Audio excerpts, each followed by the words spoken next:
I'd like to explore this because it seems to me that radio is probably toward the end of, the medium that we will recall and that we so much love for so many decades and so forth. So I want to start there, but we're going to branch out a little bit because I've decided I just don't want to make this a.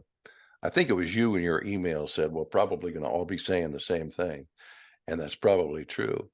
But so I want to stretch out a little bit and hear more about you and your thoughts and your ideas about the craft, the past, and the future. So let me just start with this basic question: is radio dead? No, I think it may be dead in its traditional form. I'll give you an example.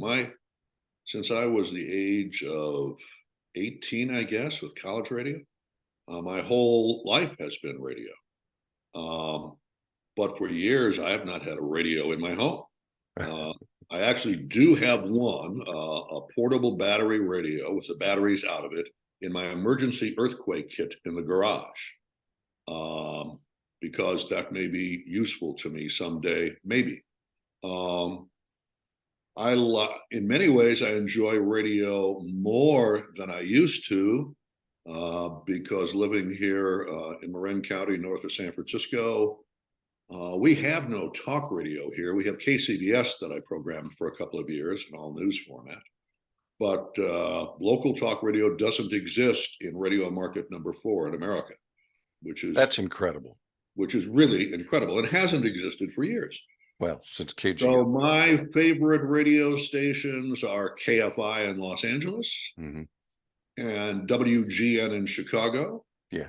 And I listen to them on Alexa. I don't have a radio in my house, but I have 3 different Alexas. Alexa allows me to listen to any radio station I want at any time I want to. And so is that radio? I don't know. In my car, I listen to Sirius XM. Got some favorite channels, and none of them are local radio stations, maybe with the exception of a Niners game. But can I roll back a little bit? Sure. When did this change? And everybody has a different idea of when it changed. There were, for me, 2 seminal moments. One was in the the mid 90s, probably 1995, 96. I brought my staff in, my KGO, KSFO staff, to the conference room, and I'd set up my computer. I said, listen to this. And I played for them off of my computer. Virgin Radio in London was a very cool, contemporary, hot radio station. I said, listen to this. We're listening to this off of the computer. This was revolutionary at the time. But I said, this changes everything. This changes everything. This is just the beginning. This is a novelty. But in time, you're going to be able to listen to anything, anywhere.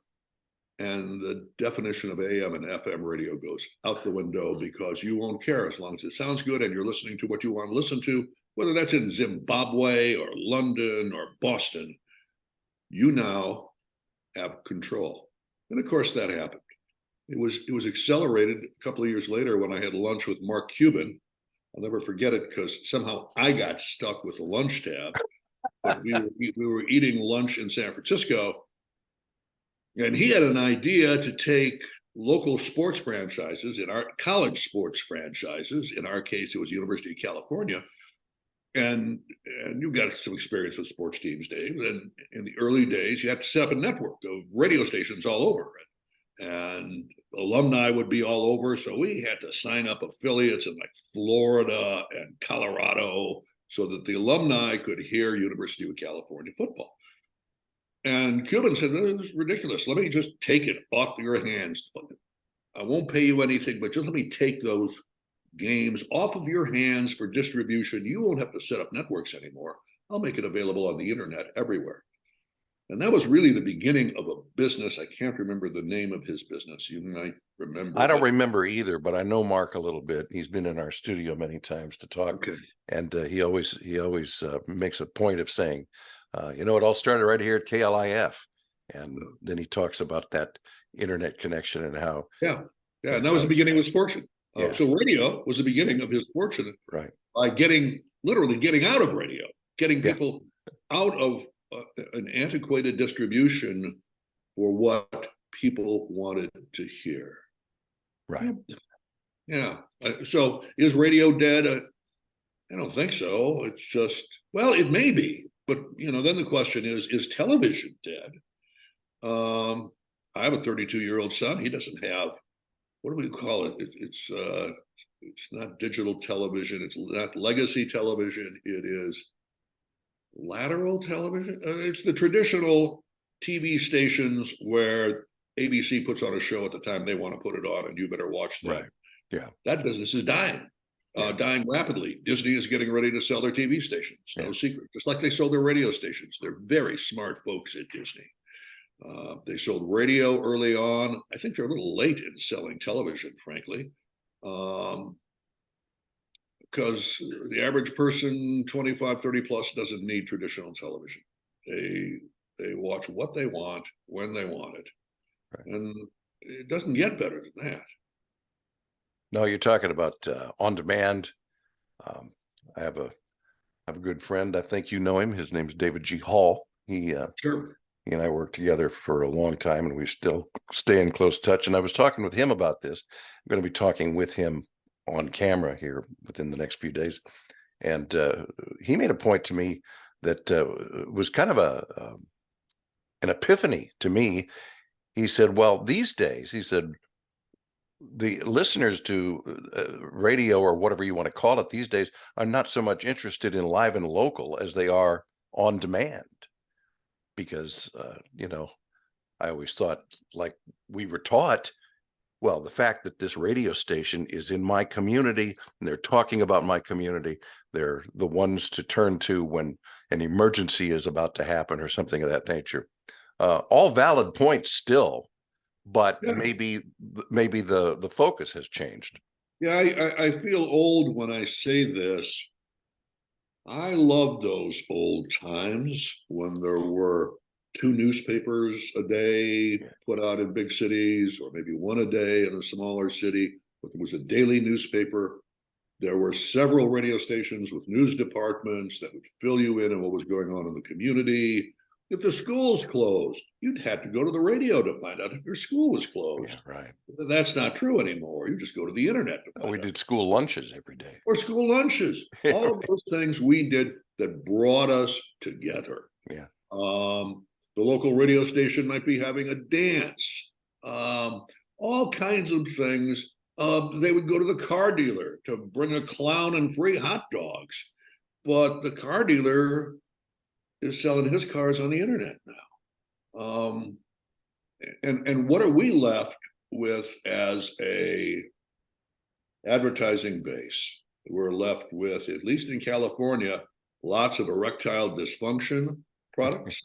Yeah. I heard a spot yesterday, Dave. I couldn't believe it. It was a spot on Sirius XM for butt crack deodorant. And I thought it was a Howard Stern joke. It wasn't. It was a real company that said, look, you got stuff under your arms. You ought to put this in your butt crack. And I went, oh, I didn't even know I needed that. But, where is United Airlines? Where is American Express? Where is Chevrolet and Ford? Where are the major companies? I keep reading in the trades that Procter & Gamble is investing zillions of dollars in radio. You can't prove it by me. I haven't heard a commercial for Tide on the radio in like forever. Yeah. So radios have to find a new advertising base. And I'm not sure I believe the ratings anymore. That maybe just be my skepticism. It's funny. I was talking with Greg yesterday. Greg Tantum and I were talking about, and he hit up on that point. I think it was pretty sure it was him. Might have been Andy Ludlam, but at any rate, another good guy. Yeah. Yes. The point was that back in the old days when we had diaries, those were always a little bit suspect because you figure, well, You know, I'm not going to write down every single radio station I listen to every time of day. I'm going to write down my favorites. Yep. But the problem with people meters, well, you know, seriously, you got people carrying around these little gadgets that pick up every sound they hear and report back. Sounds good, but you know, I may just tend to leave that lying on my desk, and if there's something going on, it's going to be there. You know, I don't know. I don't know how much stock we can put in the results of those figures, and I also don't have any idea how much sales departments are able to use them. I don't think they'll be able to use them very much at all. You know, oh my God, every salesperson I knew since since radio began its decline and internet began its surge, radio salespeople have been forced to make a good portion of their buys that they transact as internet buys, whether you're creating a website for the advertiser or you're putting them on your website or you're adding them to your stream. Oh, and don't get me going on pre-rolls. So we'll get to that in a second. Radio was unable to show as a business fiscal growth for the core business. So instead, they realized, since they were making no money on the internet, if they got into the internet as well, they could show enormous growth. We're up 22% on our internet sales. The problem is they still represent a fraction of the total revenue of the radio station. But at least it showed movement, and radio today is run by investors. Not the old kind of investors that we used to have, pension funds and little old ladies who bought some stock. It's run by hardcore groups that demand performance. And we're seeing everybody going bankrupt again. All the Odyssey's going bankrupt now, and all the other groups have gone bankrupt several times. It's ridiculous. But let me get back to that point, and I'm going to pause here for a second because I forgot for a second what my great point was. Oh, pre-rolls. Yeah. Now, most of my career was at KGO, and then I went to KCBS for my last 2 years. And then I went to KGO again for 3 weeks before I said, oh, this is bullshit. And I quit. And they said, you can't quit. You got a 3-year contract. And I said, oh, yeah, I can. I'm also a lawyer, and I'm an old man. And if you want to sue me because I'm not working, go ahead and do that. I'm not going any place. I'm not working for anybody else. But this place, Cumulus, I'm sorry, is bullshit. And you're not going to fix this. And of course, today, several years later, KGO is an all betting station now, all sports betting. One of the great tragedies in radio. So pre-roll, when I got to KCBS, and I did love my 2 years at KCBS. I left because I joined them when they were owned by CBS, and I loved that. I loved the CBS organization. And then while I was there, they sold to Odyssey. I did not love Odyssey. So when my contract was over after 2 years, I said bye. But as I arrived, I'd been out of radio for a couple of years, and I was talking to salespeople, and they were talking about pre-rolls and selling pre-rolls. And I had no idea what pre-rolls was. I thought pre-rolls was some kind of marijuana thing where they wrap your doobies first, and that was a pre-roll. Pre-roll is, as you know, Dave, is the advertising message that goes on the stream. As soon as you hit that stream, right, you may get a minute of commercial, you may get 2 minutes of commercials, you can get 3 minutes of commercials. WGN does this, KFI does this. It makes me crazy. And let's say I go from KFI to WGN and I go back to KFI, I still get the 3 minutes of pre-roll. What madness is this? Could YouTube possibly survive if anytime you click the video, you got 3 minutes of commercials up front? Right. It's insane. It is, but it makes money because the advertiser is guaranteed eyeballs on that spot as people are waiting for the content. But it is a huge problem, but they're making money on it. And since they're all going bankrupt, nobody's going to stop the behavior. Well, what you're talking about, I think, I got into this business 54 years ago. Okay. And in 1969, in those days, radio existed to perform, to entertain, to give content of value to the listener. And over the period of time, and I don't know, how far back you want to go, maybe 20 years, maybe less than that. But as you said, it's a business of investors now, and I understand that.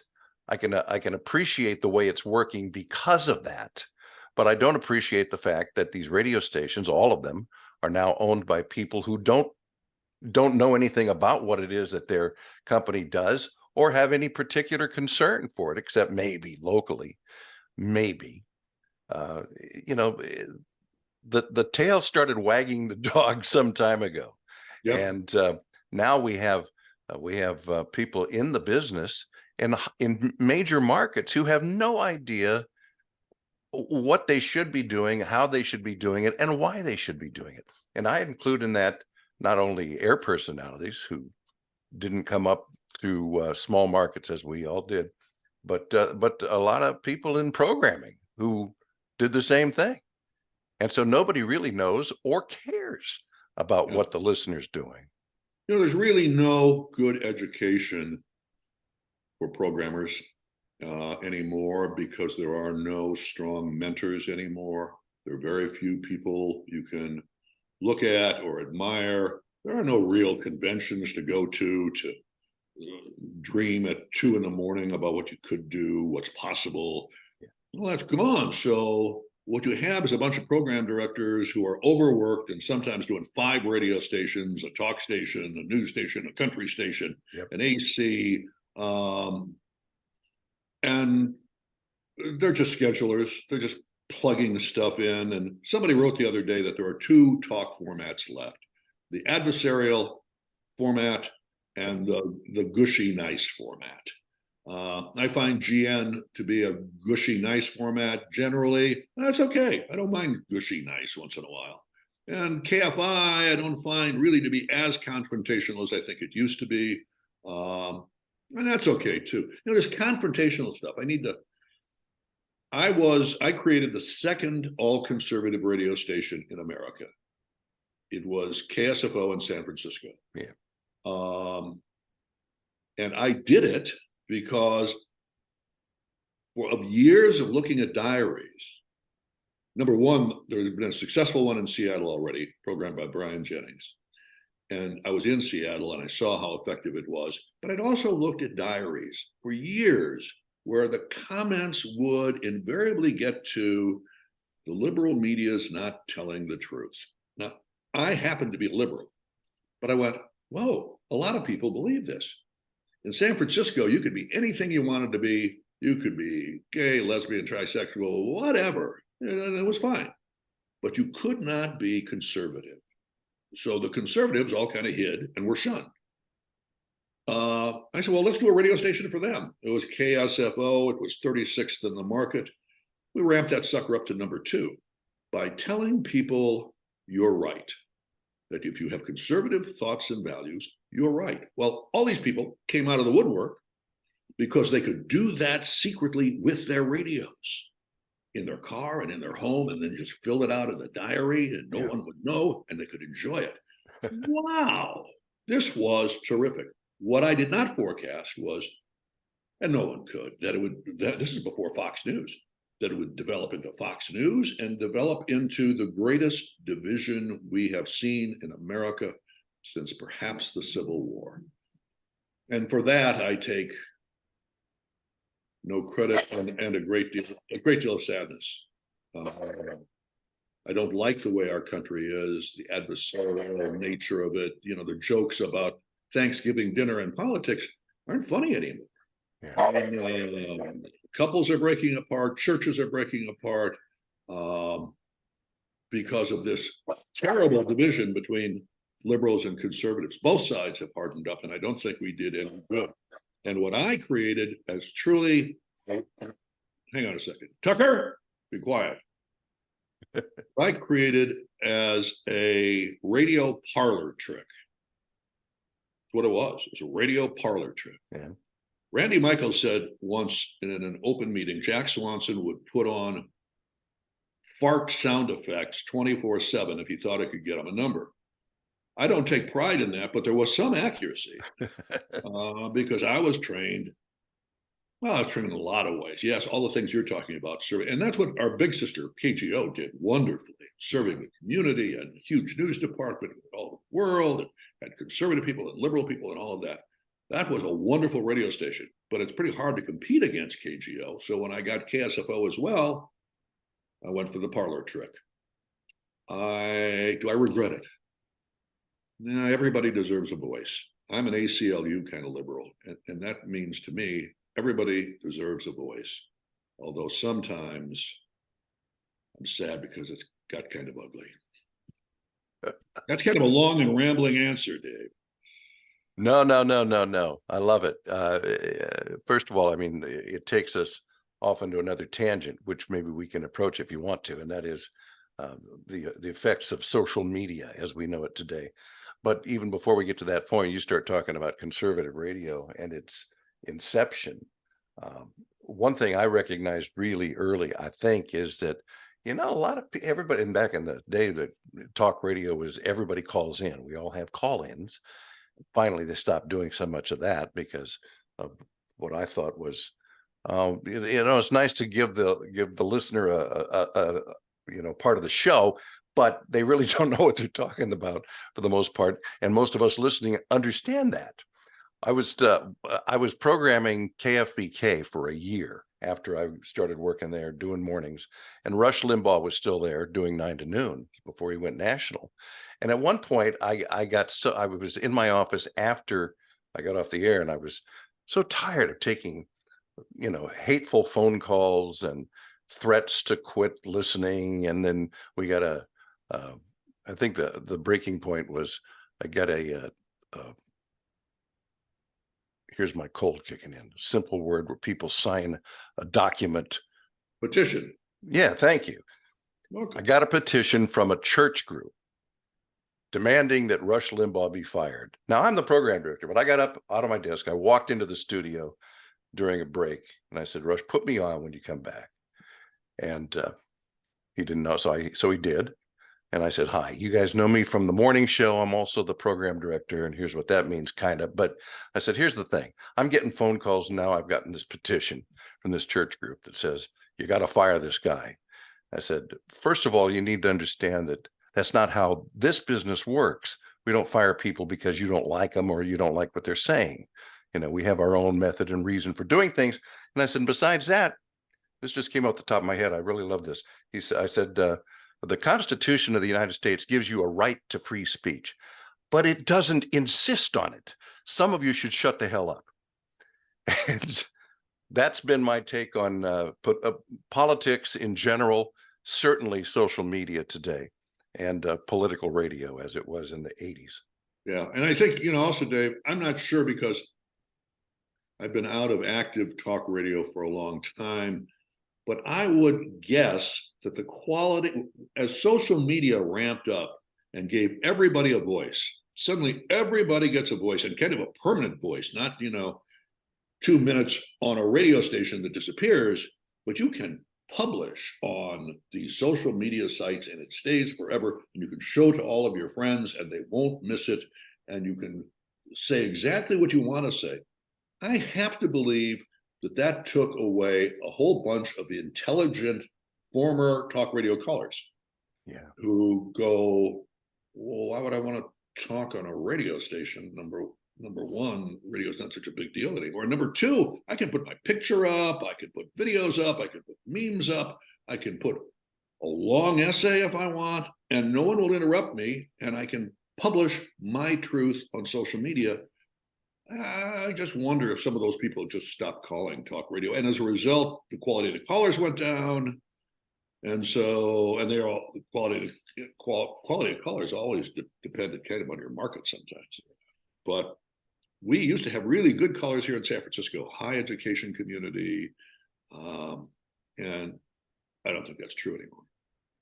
It's just one. All right, let's talk for a minute about KGO. KGO was, I think, at least in my experience, the greatest talk radio station that ever existed. It was largely because of you. It was because of Mickey Luckoff. It was because of the people that you had working for you and with you, from the fantastic hosts, the producers. Everybody seemed to have everything going on at all times. And as the listener, even though I was in Sacramento, 85 miles away, I felt like, this is San Francisco. This is my hometown because of the way it came through the radio and how involved I was emotionally. And it was just it was my habit. Do you have a feeling that was your greatest time in the business? Oh God, my greatest time in the business was doing short newscasts at WLS in the 70s with Larry Lujak and a bunch of rock and roll stars. And I was drinking champagne at midnight, and that was my most fun. But I would say KGO was the seminal moment for me. It was the moment when it all came together and it all made sense. And to a very large degree, this is due to Mickey Luckoff. I always talk about the tale of two cities. Mickey Luckoff was running KGO in San Francisco, the #1 station. George Green was running KABC, station you're familiar with, in Los Angeles. The difference, and these guys became general managers in the early 70s. They came out of sales. The key difference between these two gentlemen, and I have great respect for both George and Mickey, and thank goodness I believe they're still with us today. George believed his responsibility was to send the greatest possible profit back to ABC corporate. Mickey believed his responsibility was not to send back the most money, but to have the most successful radio station. In other words, as a long-term commitment. So in other words, Mickey was invested in building and keeping a major league radio station. George was interested in being a big deal, but he wanted to please the masters at ABC New York and sent back a greater percentage of profit. And what we saw over the years was KABC continuing to decline, and there are lots of reasons for that. The signal, and by the way, KGO signal had some problems too, but KABC did have real signal problems, but they were the #1 station in the market. And I know people moved to Orange County, but I also know that I heard that radio station not being as big league as it once was. And KGO, until Disney sold it, continued to invest and continued to go for it. But then Disney sold it. And I can't blame the Walt Disney Company for that. I'm a shareholder in the Walt Disney Company, and it was a fiscally wise thing to do. They sold at the top, they got out of the business, and the money they got from selling ABC Radio Division, they bought Pixar with it. And Pixar has continued to produce very profitable, good animation for the Disney Company to this day. Very high quality content. You talked about Mickey and his influence on KGO. Tell me about your personal influence. What was it you were looking for in terms of the way the radio station sounded, how it was perceived by the audience, and what you were looking for in terms of talent? Well, it's an unusual radio station, and of course, those were the days, and you can go back to those days. I was getting 3 to 4 unsolicited cassette tapes, and sometimes reel-to-reel tapes, 3 to 4 a day, every day, for years. That was like 1,000 audition tapes a year. Also, the company invested in my going on the road to listen to talent that didn't send me tapes. So I would be sent on road trips to sit in a hotel and just listen to people in their markets because we didn't have the internet. So I would travel to 5 cities a week, 4 weeks a year, 20 cities a year, 100 cities in 5 years, looking for that gem. I only got 2 out of those trips, Gene Burns out of Boston and Lee Rogers out of Chicago. but they became two key players in the puzzle. And probably my time was better spent doing that than just fiddling with my pencil on a schedule in my office in San Francisco. So, and it allowed me to get educated because we didn't have the internet in those days, and it let me hear what other people were writing for liners or ideas or show topics, or how are they handling this, or how are they doing this. And I think it was, one of my greatest educations as a PD was learning from my peers around the country. KGO was odd, maybe not odd. Yeah, odd today, maybe not so odd then. Is that my belief was every day there should be every opinion expressed on every significant topic of the day. In other words, I wanted liberal opinions, I wanted conservative opinions, I wanted you as a listener to have your own ideas reflected at some time during the day. And almost more important than who the personality was that you were tuning in, I wanted you to know that there was somebody on this radio station, conservative, middle of the road, crazy liberal, that would reflect your opinion, and here's when they'll be on. So, looking for talent is I don't even know if people do audition tapes anymore, but with all those tapes, I would know within 10 or 15 seconds whether there was something there. And I could never explain it. It was just my stomach. Sure. It was just there. And people would send me 20-minute tapes, and I would go to conventions and say, don't send me 20 minutes, send me 2 or 3. And if I want more, or send me the 20. But trust, I'm not going to listen to the whole darn thing. And it's kind of like how people listen to radio, especially in their car. They hit a button, they hit a scan, they either like it or don't like it, and it's about 6 seconds or maybe less, and they're gone. Yeah. Or they stay. So I think I was good at that. I was also pretty good at what average people like. My favorite ice cream flavor is vanilla. And I think in many ways I have vanilla taste, although I passed on Rush Limbaugh. Rush was in my office in San Francisco while he was in Sacramento only. Yeah. And I can still remember he was wearing his blazer and his penny loafers, right? Slacks, blue blazer, red tie. I can remember like it was yesterday. I said, Rush, this ain't going to fly in San Francisco. It's maybe in Sacramento, but you don't understand San Francisco. Yeah. Problem was, I didn't understand San Francisco. I didn't understand at that point the hidden conservative element that was huge. And Rush would later come to KSFO and do as well as anywhere. Well, you mentioned a moment ago, you said that you wanted talent that would, or you wanted the radio station on KGO to reflect every opinion. And that caught my ear because I thought, well, that's an interesting perspective that I've never actually really heard. Reflect the thoughts of your audience, as opposed to challenge and antagonize people and try to tell people what to think and how to feel about things. And maybe that's just part of the transition that occurred, because what you're talking about is, I think about KGO in those days, listening to Dunbar and Wygant in the morning, and then Ron Owens, and then on up all the way up through the afternoons. I thought of KGO as, number one, it was a great education for me in terms of radio, but also in terms of life. And I realized that I was learning from both sides, before there were really two hardly defined sides to take. So I cannot imagine you giving Rush at that time in his career a second look, because what he was doing was being antagonistic, but very entertaining in the process. And very funny in those early days. Yeah. I think funniest in his early days. Yeah. Dave, I used to, and I still say, the most important thing that people like to hear is, you're right. They like to hear that more than, I love you.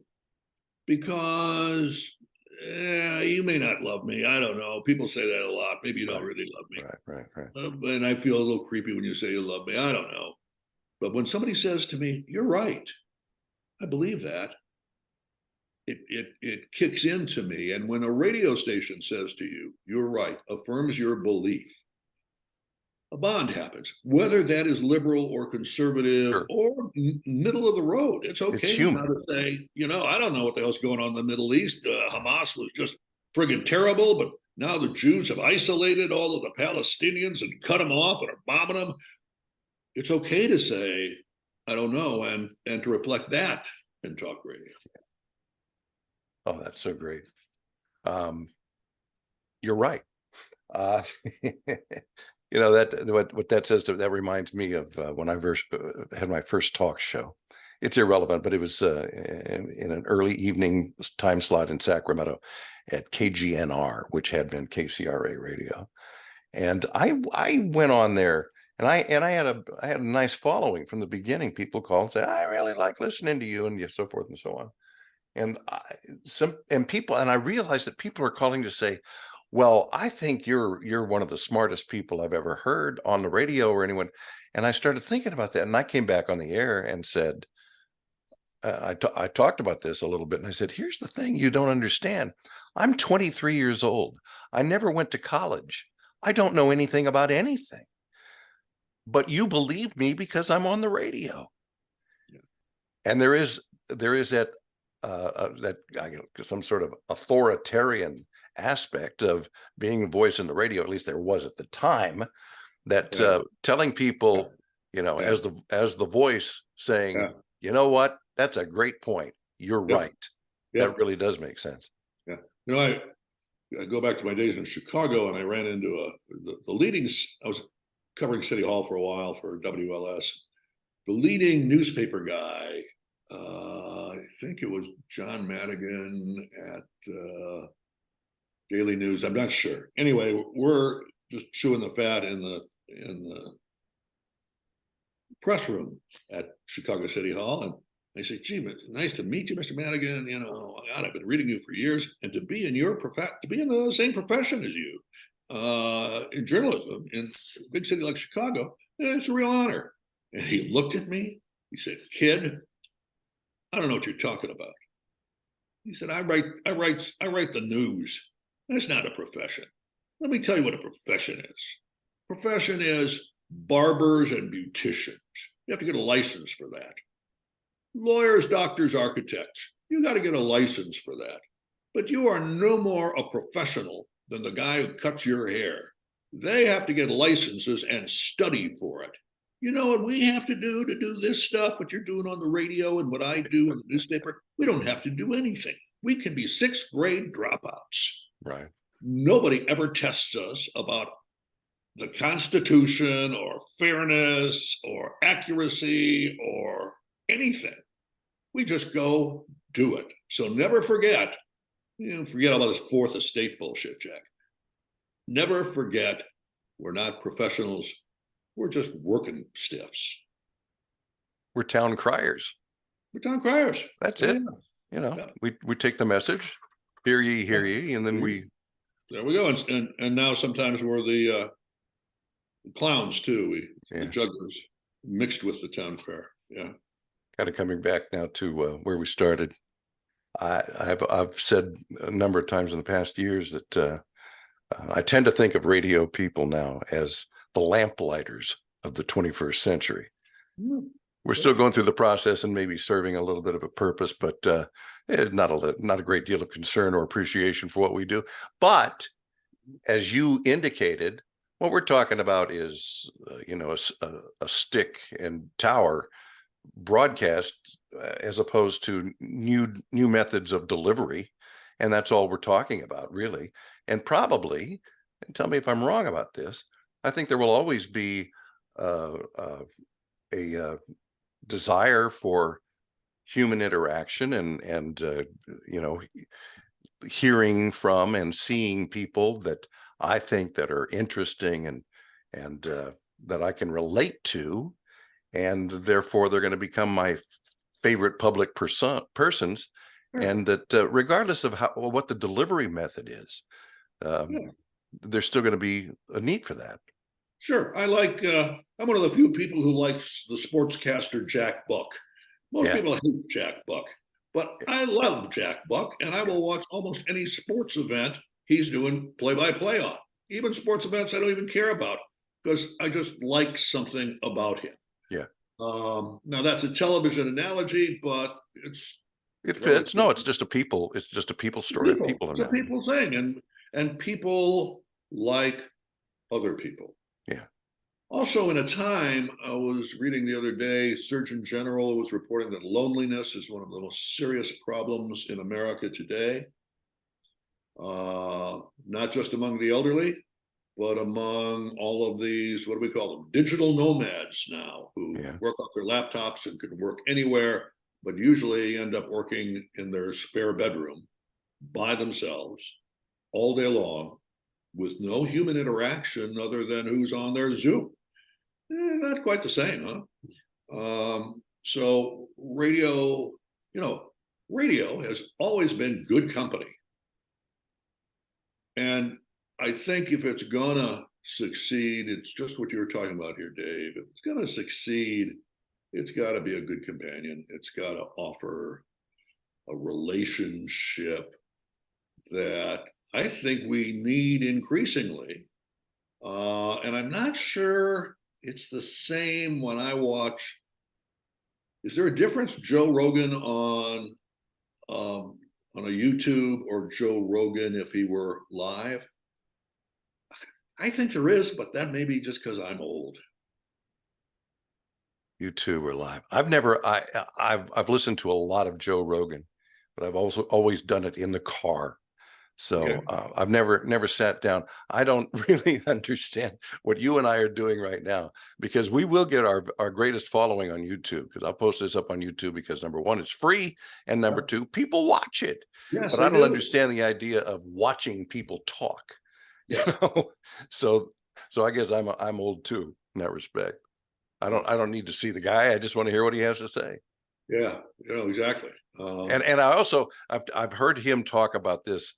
Um, I kind of take issue with the idea that he makes all of his guests, and he has those conversations that last 2-3 hours, and he makes all yes. of his guests wear headphones.